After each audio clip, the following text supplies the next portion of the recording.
On today's Locked On NBA Game Night, the Los Angeles Lakers survive a challenge from the Houston Rockets. The Boston Celtics and Oklahoma City Thunder continue to dominate. It all starts now. When that final buzzer rings, you know it's time for Locked On NBA Game Night.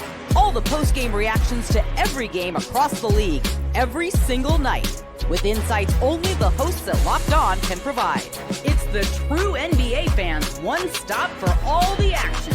Every game, every night. It's Locked On NBA Game Night. Tipping off now.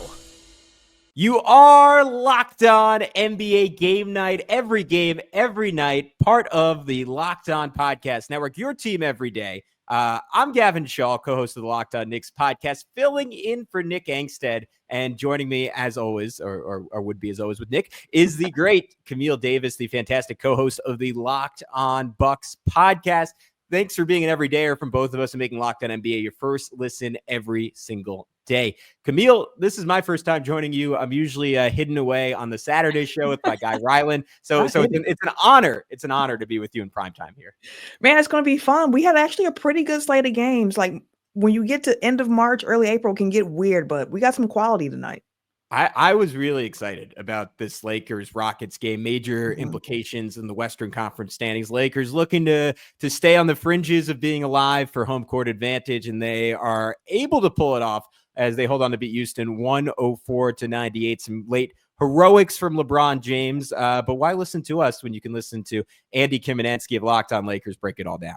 Kamenetsky, co-host of Locked On Lakers podcast, and the Lakers get a really gritty 104-98 win over the Rockets in LA, a night where the Lakers' big three really struggled to get a lot of traction in this game, and clearly the Rockets' defense was content to let the Lakers' role players beat them, and that's what ultimately happened. You got 20 points apiece off the bench from Gabe, Vincent, and Dorian Finney-Smith, who added 6 rebounds, 3 assists, 2 steals, and 3 blocks to that tally. I thought DFS was the best Laker on the floor tonight, and he and Vincent hit 6 threes apiece. The Lakers also did a great job preventing Houston, who leads the league with 18.3 second chance points per game, from killing them that way, limited them to just 10 on the night. For more Lakers coverage, make sure you're watching Locked On Lakers on YouTube and listening wherever you get your podcasts.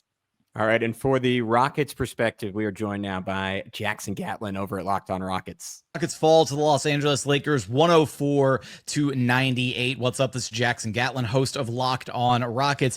And man, this was a game where the Rockets' defensive game plan was actually pretty sound, limiting the Lakers' big three of LeBron, Luka, and Austin Reeves to just 48 combined points on 16 of 39 shooting overall. But what really killed them was the shot making off of the Lakers bench. Dorian Finney-Smith and Gabe Vincent each hit 6 3-pointers. They combined for 40 of the Lakers bench points in this game. And then on the Rockets side of things, offensively, they just didn't get enough out of their backcourt in this game. Fred VanVleet just 2 of 14 shooting overall for 7 points. And then Jalen Green, the Rockets' leading scorer, with just 9 points on 4 of 13 shooting. And this game really showcased the big question facing this Rockets team ahead of the playoffs.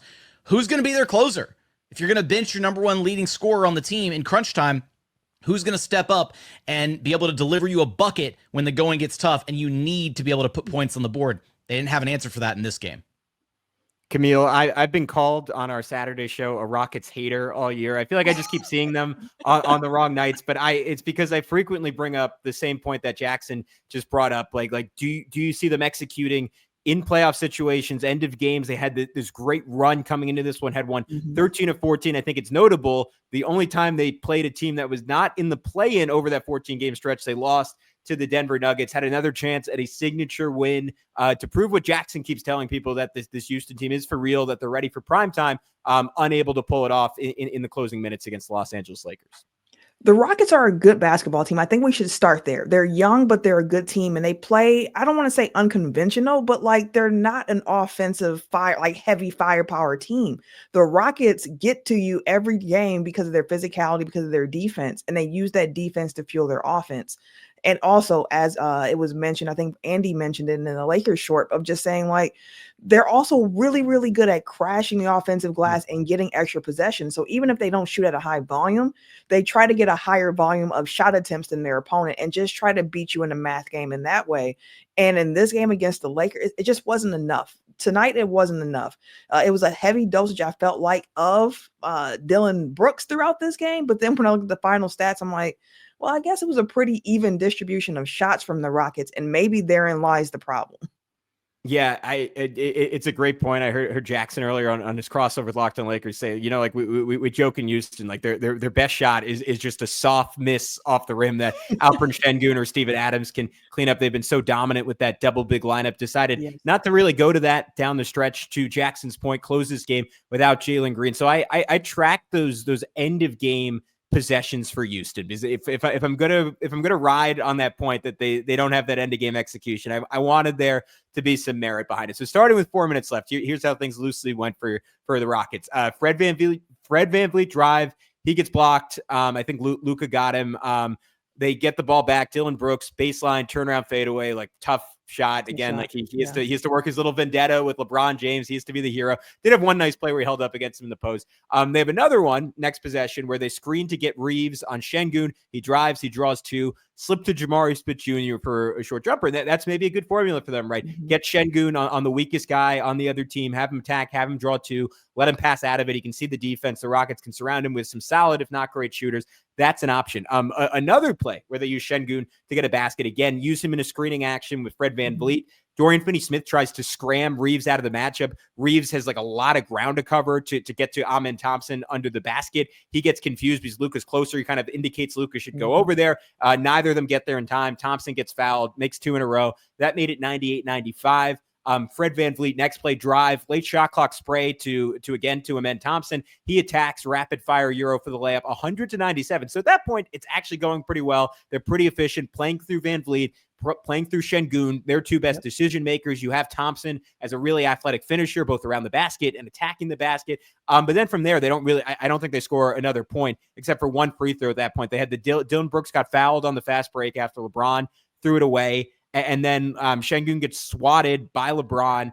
Brooks tries a corner three. He bricks it. And that's the ball game. So I don't want to say their end of game offense was a total disaster. It's not like they went 5 minutes without a bucket. In the fourth quarter, they held the Lakers without four minutes without a field goal to give themselves a chance. It just feels like there is not that obvious, like, hey, clear out for this guy. And against a locked in smart defense like the Lakers, like you just got the feeling that was inevitably going to cost them. Yeah, and to the point of Jalen Green being on the bench at the end of the game, like, you don't expect that. Someone who was just named Player of the Week for the Western Conference too. So it's like he's someone who's been hooping, he's been recognized, and he's on the bench. And when I think of Houston Rockets offense, I normally go to Green or I go to Şengün. Like, those are the first two names that come to mind for me of like, okay, if it's in the game situation, whose hands do we want the ball in? And it's one of those two. And we saw this game, it was Şengün, and it just didn't work out for him. The Lakers played some good defense down the stretch. And as we mentioned too, Fred VanVleet, 2 of 14. It's difficult to overcome, you know, your starting point guard going 2 of 14 from the field, giving you 7 points, and then your other starting guard giving you 9 points, 4 of 13 from the field with Jalen Green. So it just, listen, in this game against the Lakers, the defense ramped up at the end, and the Rockets just did not have an answer, which, to that point, really quick, one thing I love about this Lakers team now with Luka on board too is just seeing LeBron juiced up to like really play defense too. Like, he feels like he's been re-energized with Luka being acquired on this team, and heading into the playoffs, if LeBron is playing defense, that's going to bode really well for the Lakers. Yeah, Camille, I've been talking about the exact same thing. Like, it was obvious kind of from game one, LeBron. Like, I think he had accepted that, all right, I'm not going to win another championship, but I want to be in LA. I don't want to jump to a fourth team. Like, it's okay to end my career playing with my son, winning some games, being a competitive first round out for the Nuggets, and just getting killed in the final few minutes of those games. And then they get Luka, and he's like, oh wait, I can win again. And he's locked in since. But the same is true for Luka. Like you just saw him sprinting back. Like, and I'm not saying it's not always perfect for him. Sometimes he gets cooked. Sometimes he looks a little bit slow, but like he's trying. Like the play that stood out to me was with about 4 minutes left, where he just sprints back. Tari Eason thought he had a transition wing three. Yes. Luka flies out of nowhere, gets a late contest, and Eason is forced to double pump, just throw it to a Laker because he had absolutely nowhere to go with the basketball. And that was after Luka fell and hurt his wrist. So you see those extra effort plays from him. You see that from Austin Reeves, who's like diving on the ground for loose balls. Like he's been just incredibly impressive to me. His ability to scale up and scale down, like whether he's on the floor with LeBron and Luka, whether he's by himself with the bench unit, like it feels like he just has a lot of self-awareness on how to adjust his game based on who else is on the floor. To both of our host points, Dorian Finney-Smith and Gabe Vincent combined 12 for 25 from three. Obviously, Luka was the steal of the season from a trade perspective, but man, Dorian Finney-Smith for 3 second-round picks, that is a pretty good feather in the cap of that Lakers front office. And just the way this offense is starting to become increasingly methodical. You saw throughout the third and fourth quarter, their ability to just target Fred VanVleet, get LeBron on him on a post. Like Reeves was going at Şengün, like getting him on a switch and just being so smart about it, right? Like when the Rockets tried to pre-switch, he would just wave away the first guy and say, all right, Gabe Vincent, you come up. I'm getting Şengün. I'm going by him. And just three guys that are, I don't know another term, Camille. I'm going to say like apex predators. Like it is just so hard to stop. And in my mind, we talk about why is Jalen Green on the bench? That's why Ime Udoka feels like he has to have Jalen Green on the bench. He's like, all right, they're already going to target VanVleet because he's small. What happens if we have an even worse defender on the floor? And he kind of goes defense for offense. But I don't know if it would have worked out the other way. I love intelligent offensive hunting. Like sometimes teams just do pick and rolls just to do pick and rolls. And it's like, you're not gaining an advantage anywhere with this because you're switching like-sized players on the like-sized players. What are we doing here? But when you have somebody like LeBron and like Luka on the same team, being able to continuously control the offensive flow and just continuously use their IQ to try to hunt those mismatches. And even if it's not a mismatch for themselves, being able to take advantage of it and get their teammates good looks, like it's just smart basketball. And when you put two basketball geniuses like that together on the Lakers, like you see the game plan and the blueprint of what can make them successful down the stretch here. And it's pretty clear Austin Reeves is picking up on that too. When we come back on Locked On NBA Game Night, as good as the Lakers are, we get to two better teams. The Boston Celtics continue to roll, and man, the Oklahoma City Thunder are annoyingly good. We'll talk about that next on Locked On NBA Game Night. I know that I cannot be the only person who has ever checked their bank account and been like, where did my money go? Between dining out, online shopping, entertainment. And for me, that's like a lot of PlayStation, PSN, gift cards, and VC and 2K and all that stuff. It's easy to lose track of that money. And that's where Monarch Money comes in. It is your personal CFO. It gives you full visibility and control over your finances. Monarch Money isn't just a budgeting app either. It's a complete financial command center. You can track all your accounts, your investments, and your spending in one place. So you can just stop managing your money and actually start to build wealth. I personally love how easy it is to collaborate with somebody else in your household. So it makes managing money with your partner smoother than ever.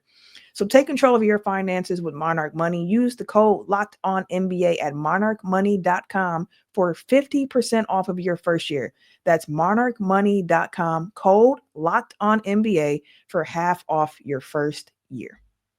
Prize Picks. Listen, y'all, baseball is in full swing, and there is no better way to get in on the action than with Prize Picks, the best place for daily fantasy sports, which for me in Milwaukee, watching them Brewers, Prize Picks has been my saving grace over the last couple of games. The only thing bringing a smile to my face, because with Prize Picks, you pick more or less on at least two different player projections.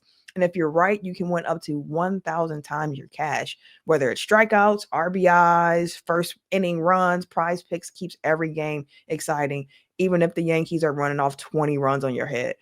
I personally love the fact that when I do get my lineups right and I do win, I can get my money quickly. That's what I'm always here about. Give me my money quick.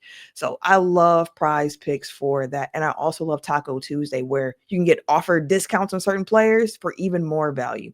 Download the Prize Picks app today and use the code LOCKEDONNBA to get $50 instantly after you play your first $5 lineup. That's the code LOCKEDONNBA for $50 instantly after you play your first $5 lineup. Prize Picks, run your game. Hey, what's up, guys? We are back on Locked On NBA Game Night. We haven't talked about the two best teams in the NBA, the Boston Celtics and the Oklahoma City Thunder. Sorry for the Cavs disrespect. Another team I get accused of hating a lot. Let's throw it to John Corrales to get the Boston perspective on their big comeback win. Boston Celtics go 6-0 on this road trip. It's the first time a Celtics team has ever gone 6-0 on a road trip. You know how hard it is to do something for the first time in Celtics history? Actually, we got a couple of doses of that for the Celtics in this game because Derek White finally broke the three-point record set by Isaiah Thomas. So he now leads the Celtics all-time in three-pointers made. This game turned around with about 7.5 minutes to go, and the Celtics down 48-38. They called a timeout, and all of a sudden they ramped up their defense. The Celtics gave up 48 points in the first 16.5 minutes, and then they only allowed 55 over the final 31.5 minutes. That is called a turning point. Al Horford was amazing. He was super hot from 3, 6 of 13, and that is with a few late misses. Kristaps Porzingis did a great job in this game. Jason Tatum did not shoot particularly well, but 25 and 14. Celtics finish off this road trip perfect.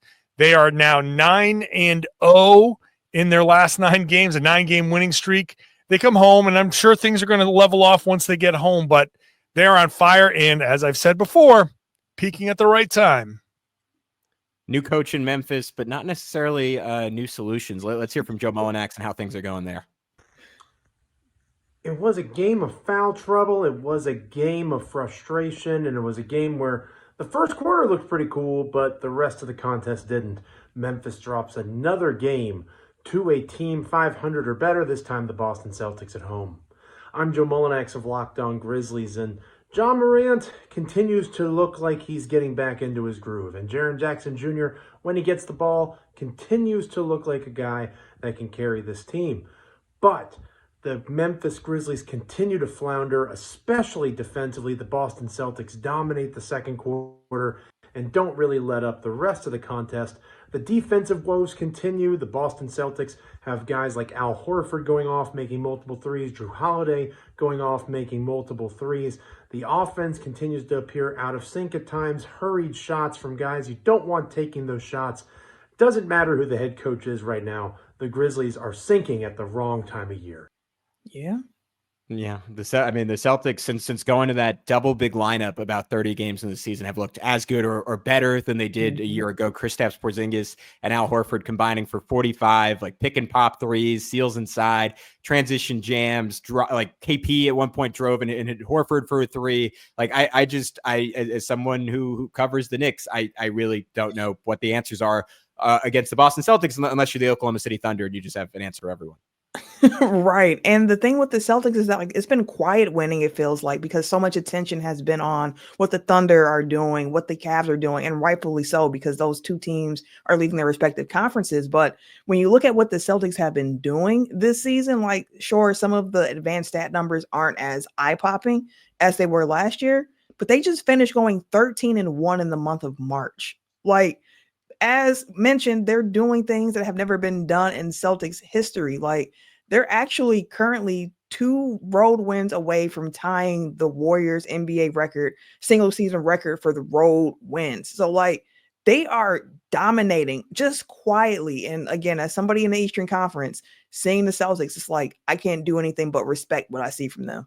It is terrifying. I watched them when they were in Phoenix last week. They did not have Jason Tatum. They hit 7 threes in the first 4 minutes of the game. You're watching 34-year-old Drew Holiday just cook everyone, because that is the magic of their 5-out spacing. Like it doesn't even older guys, even like below average NBA athletes like a Peyton Pritchard, when you have that kind of room to operate, everything looks so easy. Tonight they don't have Jaylen Brown. They don't have Luke Cornett, who's been playing like just incredible basketball. Shout out to former Knick Luke Cornett. And there are just no answers. Ja Morant, amazing at the start of this game. He had 16 points in his first like 10 minutes or something on the floor, made his first 6 shots, looked like it was going to be like a signature win for Memphis, and then Boston just slams the door shut. Speaking of slamming the door shut, it was actually never open for the Chicago Bulls tonight against the Oklahoma City Thunder. Let's hear from my buddy, my co-host Rylan Stiles, on another dominant night for OKC.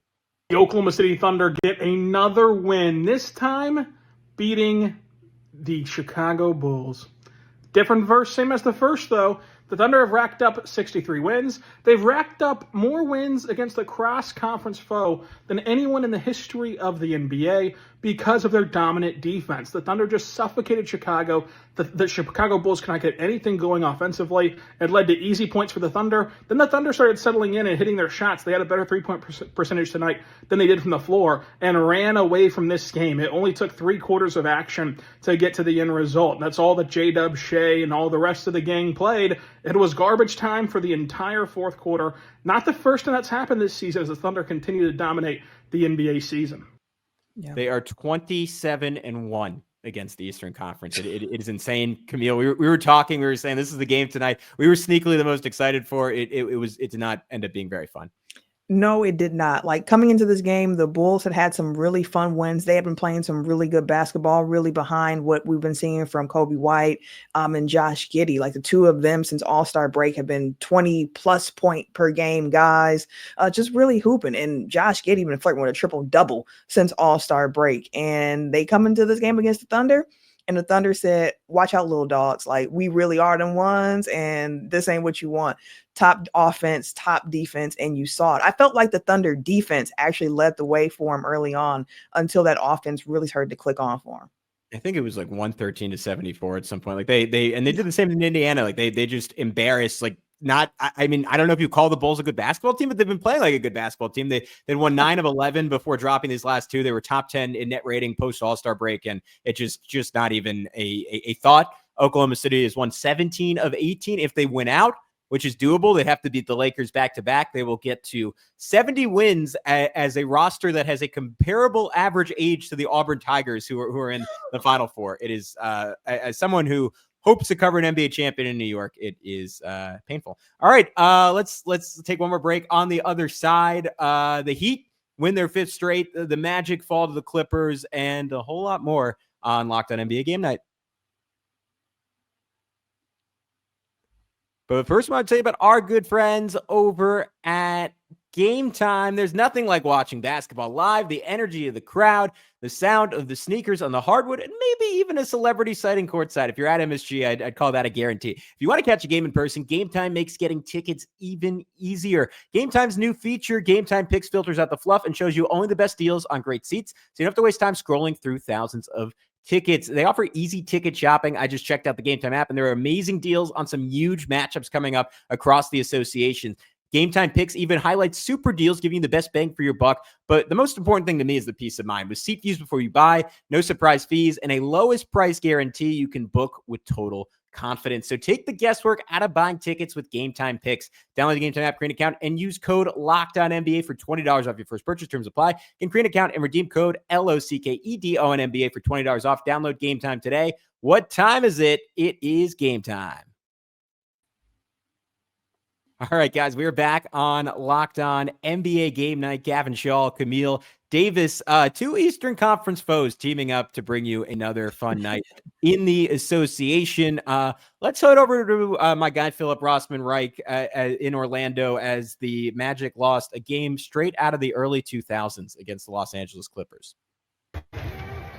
This is Philip Rossman-Reich, the host of Locked On Magic here at the Kia Center. The Orlando Magic fall to the LA Clippers 96-87. And as you can tell by that score, this was a very, very physical game, the kind of game you would expect between the number 2 and number 3 defense in the NBA. And the Magic were game. Like, there's no shame losing the Clippers, but Orlando's offense continued to struggle to get themselves going. Jamal Mosley said after the game that this was like a playoff game, and it felt very much like a playoff game with both teams needing to win, and it came down to little plays. It came down to little moments and little shots not going in or offensive rebounds going the wrong way. Toward the end of the game, the Magic trying to make a run to get back into it. The Clippers had a possession where they got 5, or had 2 possessions where they got 5 offensive rebounds between the 2.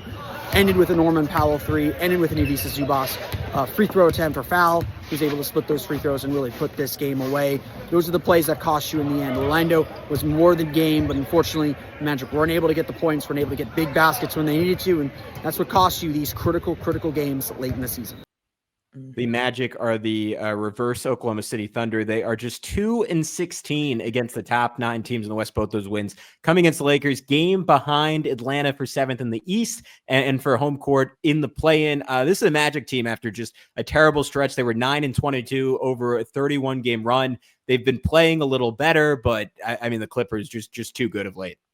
Yeah, the Clippers have been on a roll themselves, one of the hottest teams in the league themselves. So ran into a Magic team that, as we know, has some offensive struggles from time to time. And Paolo Banchero has been fantastic since the All-Star break. But in this game, just not enough offense, which expected when you have 2 of the top 3 defenses playing against one another. But and you look at the rosters here, it's not as much of a surprise for me to see like the Magic just couldn't find the points here. Meanwhile, the Clippers have Kawhi Leonard and Norm Powell and James Harden, some guys who can go and get buckets on their own if need be.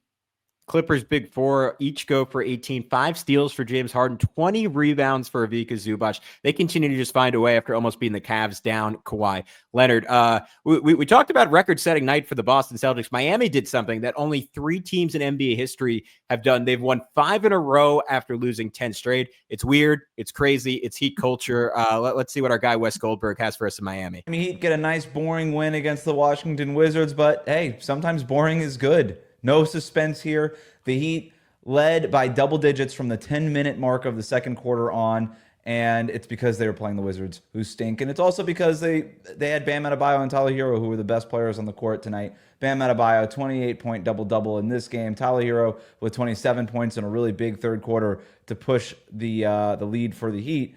And Miami now has won 5 games in a row. That's right. They followed up the 10-game losing streak, the worst losing streak in the Eric Spoelstra era, with a 5-game win streak. And yeah, it's against a little bit of a cupcake schedule here. But more importantly, you look at the standings, and now they're sort of in the mix to move up from that 9-10 range up to that 7-8 play-in tournament game. They're within a game now over the Orlando Magic of that 8th spot.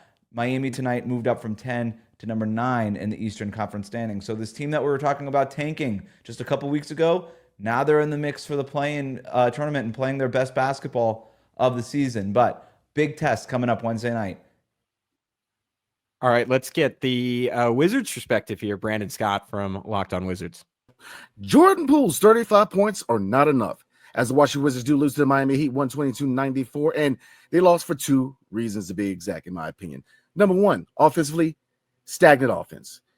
1 touch, they're shooting a 3-point shot. Nobody's moving out the ball. There's no multiple touches per possession. Just 1 touch, and they're relying too much on the 3-point shots. And like I said, nobody's moving out the ball. And the only thing that's close to being a play being called is a center coming up and setting a pick for a pick and pop or a pick and roll. They have to change that. They have to get me more creative because they are predictable and, again, stagnant. On the defensive side of the ball, the total lack of intensity.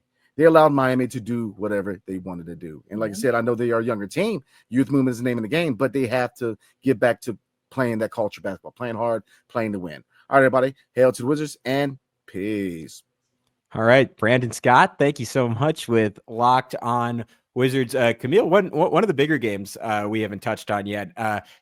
Pacers survived the Sacramento Kings 111-109. A big comeback for Indiana. They trailed 76-60. And more heartbreak for Sacramento. They don't move down in the play-in standings because Dallas managed to lose to Brooklyn, and it was the first time Brooklyn's gotten 2 wins in a row since the All-Star break. But man, just a miss opportunity for the Sacramento Kings. How do the Pacers keep doing this, Gavin? Like, I think that they're about to lose this one. They're going to trick this one off. And then they find a way. Like, they didn't lead. They let it get in the fourth quarter after not leading to like the second quarter in that game. It looked like they were dead on arrival, and they found a way to continue going. Tyrese Halliburton had a great fourth quarter for the team, 11 of his 18 points there. And again, the Pacers were able to ramp up that defense and also score down the stretch. It was impressive. I can't front on them. There was something going on there, to your point, because every time we hear from Tony East on this podcast and he just says, yeah, you know what, we pulled out a miracle tonight. I'm like, yeah. Dude, what is going on? It's annoying. It is particularly annoying if you are a Bucks or Pistons fan and you are chasing that spot. But if you want someone to be annoyed at, how about our friend Tony East? Let's hear from him over at Locked On Pacers. Tony East here with Locked On Pacers, standing where Pascal Siakam just hit the dagger three that got the Pacers a 111-109 win over the Kings. What a strange basketball game that was. Pacers were down double digits in the second half. Kings were awesome in the third quarter as they took a lead, and something in the fourth quarter flipped. The Kings get a little ISO heavy. The Pacers can't buy the three to give them the lead, but they're playing well enough in the paint to score and keep themselves in the game. They were just playing good enough to come back, but they could not get over the hump. Finally, Tyrese Haliburton and Pascal Siakam, the stars, get it done. But the story for the Pacers, small ball. No Miles Turner. Thomas Bryant wasn't given them enough. They needed more speed, and they got it via lineups with Obi Toppin and Pascal Siakam at the 5. That gave them more speed. They found enough ways to defend Domantas Sabonis in those moments, and those groups were huge. The Pacers stars were huge with the threes late, and the Pacers win. They are one win away from clinching their spot in the playoffs. We'll have much more on Locked On Pacers. Man, all of our Locked On hosts do a good job with those shorts, but Tony always adds a little videography. There's some camera movement at the beginning as he's talking into the headphones. I always really appreciate shout out to Tyrese Haliburton, 11 of his 18 in the fourth quarter. The Kings just kind of botching their defense on him down the stretch. They had a play with 120 left where they were up one, and Sabonis switched onto Hallie, and Levine shows for a second for like a soft double. Sabonis points for him to stay. Levine doesn't see or hear it. He bails out. Haliburton hits a step back three. Kings never led again from that point, but then 40 seconds to go, they almost overreact to that mistake. Sabonis and Keon Ellis try to trap him. He sprays it over the top. Pascal Siakam, bang, 36 seconds left. 5-point advantage. Indiana rolls. But we mentioned on the other side of that Western Conference race, where's Nick Angstad tonight? Well, he's in Dallas covering a brutal loss for the Mavs to the Brooklyn Nets. Let's hear from him. Embarrassing. The Dallas Mavericks lose to the Brooklyn Nets, a team that they just beat by a lot, like a week and a half ago. Anthony Davis is playing. You got Caleb Martin back. You got the return of Daniel Gafford. He was good. But Anthony Davis only scores 12 points, and the Mavs lose to the Brooklyn Nets. Now, the Kings and the Suns are making it easy for the Mavs, and they're taking it easy on them. But the Mavs should have won this game. They had a 10-point lead, about 8 minutes left. In the fourth quarter, they had a lead with about 1:33 left in this game. And just some really weird basketball, some bad basketball in the fourth quarter for this Mavericks team. There's a lot of new players, a lot of new faces, so it makes sense their defense is not completely solid 100%. It makes sense their offense is clunky because they're trying to figure out how to get Anthony Davis the ball. There was a moment with 1:33 left in this game where the Mavs couldn't even get AD the ball in a possession, and Caleb Martin had to drive and try and figure something out and got fouled, only made one of his 2 free throws. But they're still trying to figure out all this stuff, and yet they're in this race. They're coming back.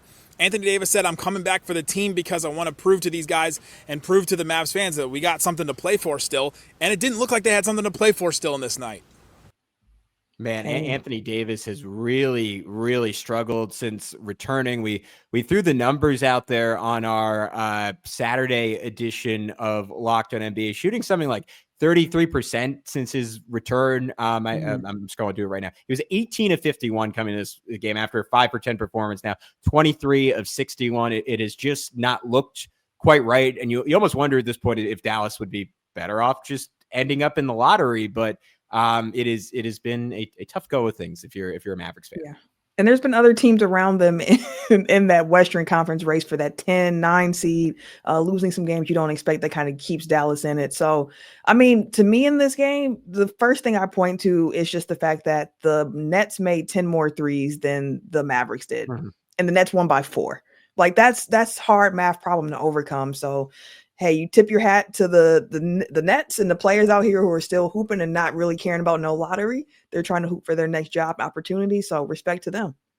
Hey, Keon Johnson, 24 points. Drew Timme continues the ball. He had 9. Yeah. D'Angelo Russell, the 10 commander, 18 and 11. I guess a little too good for 10 commanding. Shout out Nick Claxton, and 1 on a reverse layup with 47 seconds left. 52% free throw shooter on the season, and he made it. The only good news for Mavs fans right now, assuming you want to make the playoffs, Daniel Gafford came back. He scored 17 points in his first game in nearly 2 months. They should get Derek Lively back this week. So the Mavs will have a lot of good centers and a center who wants to play power forward in Anthony Davis. Speaking of depressing basketball, it is an all-time low for the Utah Jazz. I'm really going at our 2 bosses here. I hope this isn't my last Locked On NBA. Let's hear from David Locke, the namesake of the Locked On Podcast Network, on the Jazz's 60th loss of the season. There is one thing that every franchise in the NBA has done, except for the Utah Jazz, until tonight. The Utah Jazz, for the first time ever, have lost 60 games in a season. And to our best knowledge, the Jazz were the last and final team in the NBA to ever lose 60 games. They do it against the Hornets tonight. The Hornets get their 19th win of the season. The Jazz are just at 16, which means the Jazz are virtually assured of being either the first or second team going into the lottery with their 60th loss of the season. The Jazz lost this one 110-106. Miles Bridges had 26 for the Hornets, and Mark Williams looked awfully healthy, Rob Pelinka. He had 18 points and 13 rebounds. Jazz Isaiah Collier set the Utah Jazz record for most assists in a season by a rookie, surpassing that of John Stockton. Collier had 7 assists tonight and now has the most assists by any Jazz rookie. He also had 17. Kyle Filipowski had his 11th double-double of the year with 14 points and 13 rebounds. And Bryce Sensabaugh, one of the league's best three-point shooters since the All-Star break, continued his hot play, going 5 of 10 from 3. The Jazz lose their 60th for the first time ever tonight in Charlotte, 110-106. So the Utah Jazz win the tank off against the Charlotte Hornets by losing Camille. We talked about it a little bit pre-show. They're still looking for a building block, have an excellent chance now to get it in this draft. Yeah, and they're going to have to lean on that. I think they have some really solid players on the team, but I'm not sure if they found that star yet. Like Isaiah Collier, like shout out to him. He's been somebody who's been top 5 in the league in assists since he hit the starting lineup on January 5th for the squad. So like they have some things that flash, but if they can get a high prospect in this draft, like they're going to be in good shape going forward as well. All right, that is it for Locked On NBA Game Night. Thanks for welcoming me in, Camille. I had a great time. Sure. He's Camille Davis. I'm Gavin Schall. We'll call it a night here on Locked On NBA Game Night.